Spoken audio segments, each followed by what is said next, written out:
Hello दोस्तों, नमस्कार। यशस चौहान नाम है मेरा और डर को भगाना काम है मेरा। राष्ट्रसंत तुकडोजी महाराज के तर्कशील विचारों के बारे में हम देख रहे हैं। आज वे नसीब पर किस प्रकार से प्रहार करते हैं।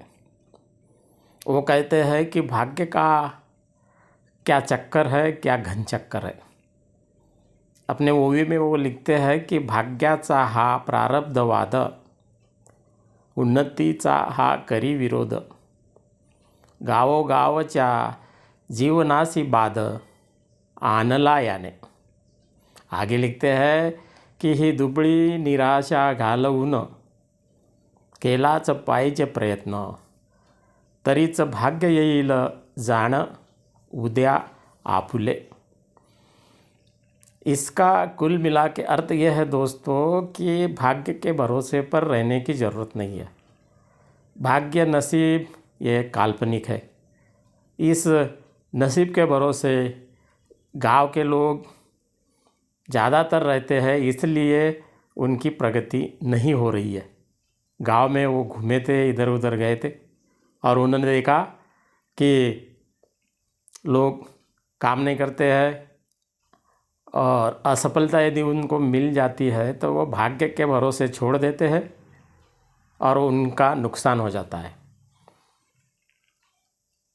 बेटों की, लड़कियों की यदि शादी समय पर नहीं होती है तो वो भाग्य के भरोसे छोड़ देते हैं, उससे जल्दी उनकी शादी भी नहीं होती और सच्चाई उसके पीछे की उनके समझ में भी नहीं आती।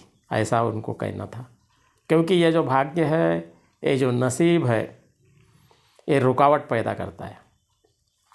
इसलिए हमने fight today then bright tomorrow ऐसा रहना चाहिए, क्योंकि नसीब, भाग्य वगैरह कुछ भी नहीं रहता है। अब ये नसीब आया कहाँ से? बातों बातों से आया है। कोई नुकसान हो गया तो कहते हैं कि तेरे नसीब में ये था।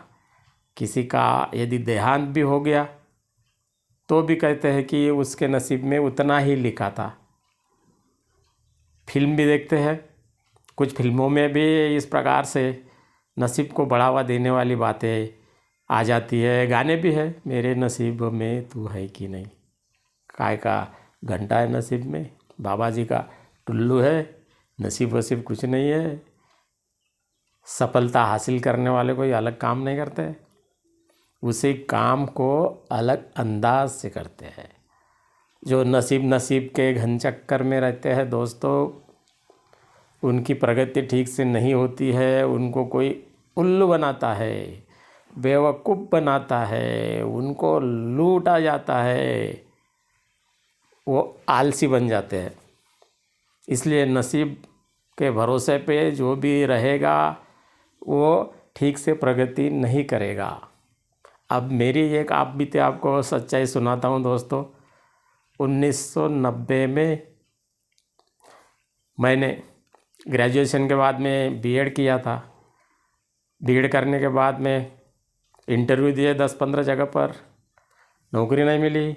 डोनेशन का ज़माना था, आज भी है। तो थक हार कर फिर 1991 में मैं एक ज्योतिषी के पास में गया, हाथ दिखाया, कागजात दिखाए, उनको पूछा कि महाराज आप तो अंतर्यामी हो, मेरा भाग्य बताइए, मुझे नौकरी कब मिलेगी ये बताइए। तो उन्होंने सब कुछ देखने के बाद कहा कि आपको बोले 97 में नौकरी मिलेगी, बोले 4-5 साल के बाद, तब तक नौकरी मिलना असंभव है।